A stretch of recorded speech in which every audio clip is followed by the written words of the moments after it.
की मुख्यमंत्री नागपुरातले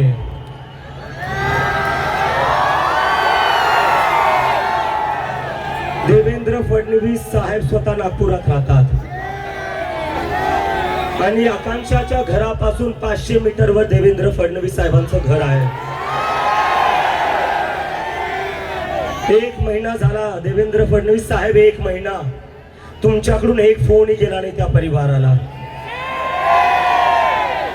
चला आम्ही समजू शकतो की तुम्हाला जिम्मेदारी घ्यायची नसेल, तुम्हाला वाटत असेल केंद्र सरकारची चुकी, नीट केंद्र सरकारची एक्झाम आहे.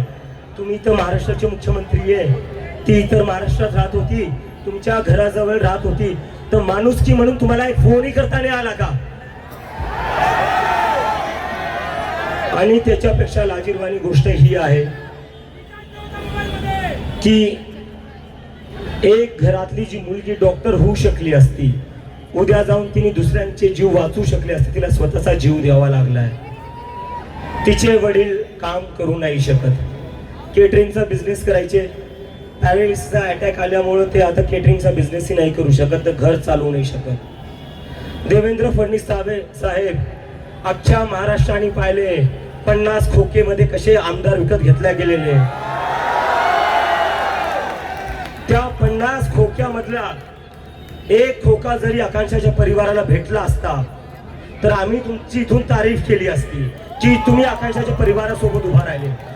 आमदार फोडायला, आमदार विकत घ्यायला, सरकार पाडायला तुमच्याकडे पैसे आहे, पण जेव्हा एक मुलगी आत्महत्या करते तिच्या घरच्यांना द्यायला तुमच्याकडे 10 लाखही नाहीये.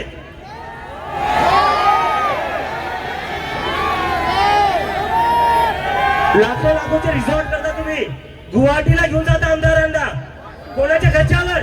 आमच्या खर्चावर. आणि जेव्हा आमच्या घरच्या लेकरांचा प्रश्न येतो तुमच्याकडून एक फोनही केला जात नाही. काय मुख्यमंत्री आहे का तुम्ही आमचे?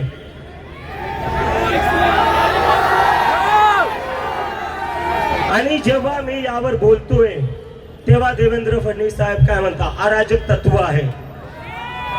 हो, जर आकांक्षा सोबत उभं राहणं अराजक तत्व आहे तर मी आहे अराजक. जर जय भीमच्या घोषणा देणं अराजकता असेल तर आहे मी अराजक. जर महात्मा गांधीचा फोटो घेऊन चालला अराजकता असेल तर आहे मी अराजक.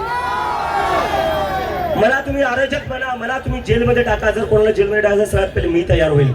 पण आकांक्षा सोबत न्याय झाला पाहिजे देवेंद्र फडणवीस साहेब.